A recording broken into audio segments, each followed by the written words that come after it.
Assalamualaikum warahmatullahi wabarakatuh. Perkenalkan, nama saya Muhammad Hafid Afandi dari TIC dengan NIM 2205120404999. Nah, di sini saya akan menjelaskan tentang model infrastruktur jaringan. Pertama, introduction dulu. Jaringan komputer adalah sebuah kumpulan komputer dan peralatan lainnya yang terhubung dalam satu kesatuan. Model infrastruktur sendiri adalah suatu kerangka kerja dan atau struktur yang digunakan untuk merancang, mengelola, dan mengatur komponen-komponen yang membentuk jaringan komputer. Lalu apa sih jaringan terpusat sama jaringan terdistribusi itu? Nah, perbedaannya itu jaringan terpusat adalah jaringan yang terdiri dari komputer klien dan komputer server, di mana komputer klien bertugas sebagai perantara dalam mengakses sumber informasi atau data yang berasal dari komputer server. Lalu, jaringan terdistribusi adalah jaringan ini merupakan hasil perpaduan dari beberapa jaringan terpusat sehingga memungkinkan beberapa komputer, server, dan klien yang saling terhubung. Berikut ini adalah gambarnya. Lalu jenis-jenis model infrastruktur jaringan dibagi banyak. Yang pertama ada berdasarkan cakupan geografis, yaitu ada PAN, jaringan lokal, jaringan metropolit, sama jaringan area luas. PAN sendiri Personal Area Network, contohnya adalah Bluetooth atau IRDA. Lalu ada jaringan lokal atau LAN, Local Area Network, jaringan yang terbatas dalam cakupan geografis, biasanya di dalam satu gedung atau lokasi fisik yang terbatas. Biasanya contohnya di lab. Lalu ada jaringan metropolit atau MAN, jaringan yang mencakup kawasan perkotaan atau metropolitan, biasanya eh, antar kampus. Lalu jaringan area luas WAN, jaringan yang mencakup area yang lebih besar, seringkali menghubungkan jaringan LAN yang terpisah melalui jarak geografis yang luas. Nah, biasanya itu antar antar pulau gitu. Nah, berikut ini adalah gambaran dari PAN, LAN, MAN, sama WAN. Lalu ada juga jenis-jenis model infrastruktur jaringan berdasarkan kepemilikan dan akses. Yang pertama ada jaringan pribadi, private network, jaringan yang dimiliki dan dioperasikan oleh satu organisasi atau perusahaan. Eh, Lalu ada internet, yaitu jaringan global yang terbuka dalam umum dan untuk umum dan menghubungkan berbagai jaringan pribadi dan publik di seluruh dunia. Lalu juga ada intranet. Jaringan intranet juga mengutamakan akses terbatas bagi anggota organisasi untuk berbagi informasi dan sumber daya.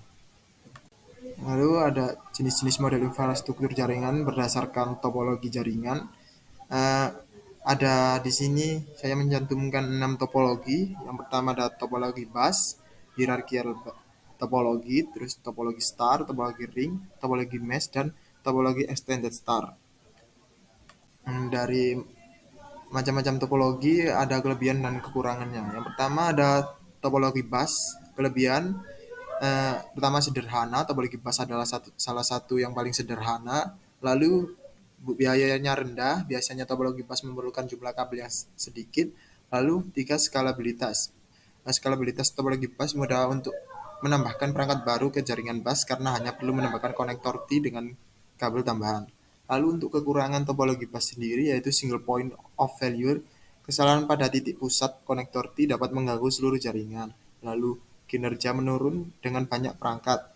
Seiring dengan penambahan lebih banyak perangkat, kinerja jadi menurun. Lalu yang ketiga, deteksi kesalahan sulit. Deteksi untuk melihat kesalahan pada sebuah topologi ini sangat sulit karena titik tunggal yang berfungsi sebagai hub. Lalu ada 4, privasi terbatas. Data yang dikirimkan dalam topologi bus dapat dilihat oleh semua perangkat. Lalu ada topologi ring. Untuk kelebihannya adalah deteksi kesalahannya cepat, kemungkinan deteksi kesalahan dan isolasi dengan cepat karena sinyal bergerak dalam dua arah. Lalu efisien. Efisien untuk jumlah kabel yang digunakan karena setiap perangkat hanya terhubung ke dua perangkat lainnya. Untuk kekurangannya itu single point of failure sementara. Jika satu perangkat mengalami masalah, itu dapat memutuskan sirkuit dan mengganggu seluruh jaringan, sama seperti topologi. Untuk kompleksitas, meningkatnya kompleksitas instalasi dan konfigurasi. Pemilihan topologi jaringan harus mempertimbangkan kebutuhan spesifik jaringan, keandalan, biaya, dan skalabilitas. Terkadang kombinasi topologi dapat digunakan untuk mencapai keseimbangan antara kelebihan dan kekurangan masing-masing model. Lalu ada topologi star. Untuk kelebihan topologi star sendiri kemudian kemudahannya untuk dalam manajemen atau mengelola, memantau karena semua perangkat terhubung ke satu titik yang sentral. Lalu isolasi masalah. Jika salah satu perangkat mengalami masalah, perangkat lainnya tidak akan terganggu. Untuk kekurangannya single point of failure jika pusat atau hub atau switch mengalami kerusakan seluruh jaringan dapat terganggu. Lalu biaya peralatan memerlukan perangkat pusat yang canggih dan dapat menjadi mahal. Lalu ada topologi mesh. Untuk kelebihannya sendiri adalah redundansinya tinggi, tingkat redundansi yang tinggi karena setiap perangkat terhubung langsung ke semua perangkat lainnya sehingga meningkatnya keandalan. Eh, Lalu deteksi kesalahannya cepat. Kemungkinan deteksi dan isolasi kesalahan dengan cepat karena banyak rute alternatif.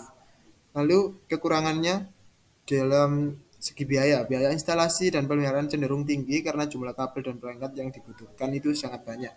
Eh, dan juga topologi mesh ini jarang digunakan karena biayanya mahal. Eh, yang kedua juga rumit, konfigurasi dan pemeliharaannya yang rumit karena banyak koneksi.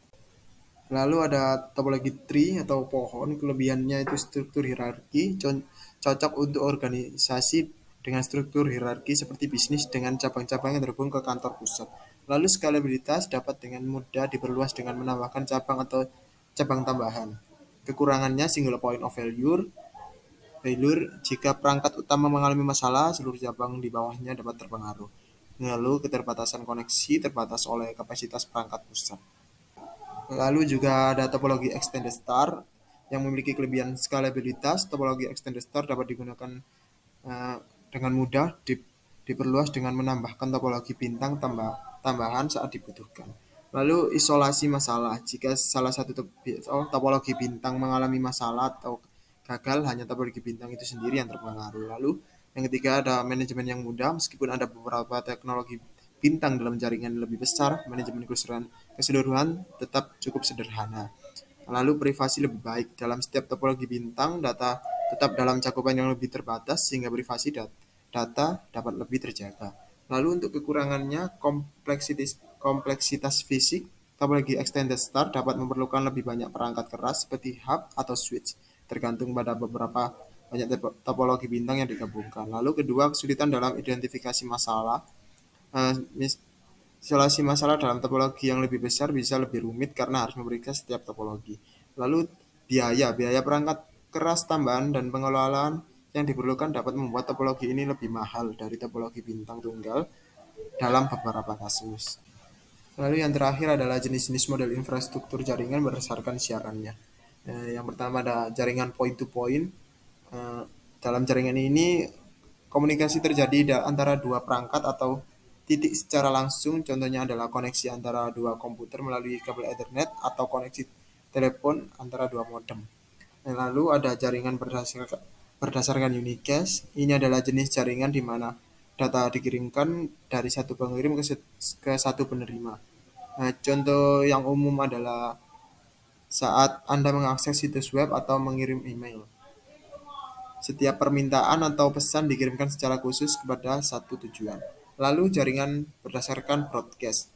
Dalam jaringan ini data dikirimkan dari satu pengirim ke semua perangkat yang terhubung dalam jaringan yang sama. Lalu contohnya adalah jaringan lokal LAN yang menggunakan Ethernet, di mana paket data dikirimkan ke seluruh perangkat dalam jaringan. Oke, sekian dari saya. Terima kasih.